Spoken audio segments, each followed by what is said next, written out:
आज बात हो रही है एक प्रॉप ट्रेडिंग स्कैम की, जिसने पूरे देश में हलचल मचा दी है। चलिए इसे समझते हैं। और ये घोटाला कोई छोटा मोटा नहीं है। नुकसान का आंकड़ा 150 करोड़ रुपए के भी पार जा सकता है। इसकी शुरुआत सूरत से हुई, पर इसका असर दिल्ली, एनसीआर, जयपुर, रांची और कोल्हापुर तक फैल गया। तो आखिर इस घोटाले के पीछे कौन है? चलिए देखते हैं।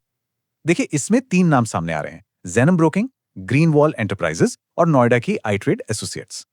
और ये हैं इन कंपनियों से जुड़े कुछ खास लोग जो अब अधिकारियों की जांच के घेरे में हैं। सबसे जरूरी बात ये कि इन्वेस्टर्स को यकीन दिलाया गया कि ग्रीन वॉल जेनम का ही एक ऑफिशियल एजेंट है।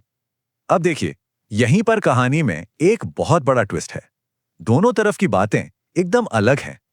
जेनम ब्रोकिंग ने ग्रीन वॉल या iTrade से किसी भी तरह के रिश्ते या जिम्मेदारी से साफ इनकार कर दिया है।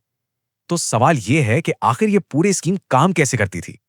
यहां प्रॉप ट्रेडिंग का मतलब था कि एजेंट्स ट्रेडर्स को ट्रेड करने के लिए लिमिट्स और प्लेटफॉर्म दे रहे थे। एक विक्टिम के अनुसार प्रोसेस शुरू होता था iTrade एसोसिएट्स को मार्जिन मनी देने से। इसके बाद iTrade इन पैसों को सूरत की ग्रीन वॉल एंटरप्राइजेस को पास कर देता था और आखिर में ग्रीन वॉल ट्रेडिंग टर्मिनल देता था, जिसे सब जेनम ब्रोकिंग का ही मान रहे थे। तो जब ये पूरा कॉम्प्लेक्स स्ट्रक्चर ढह गया, तो आखिर हुआ क्या?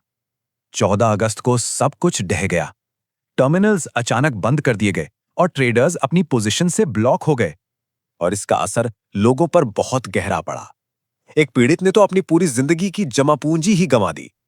इस घटना के बाद पीड़ितों ने शिकायतें दर्ज की, जिससे आधिकारिक जांच शुरू हुई और अब तक एक गिरफ्तारी हुई है। ये पूरा एपिसोड हमारे फाइनेंशियल मार्केट के रेगुलेटरी फ्रेमवर्क पर कई गंभीर सवाल खड़ा करता है। देखिए, स्कैम का अनुमानित आकार कैसे बढ़ा है।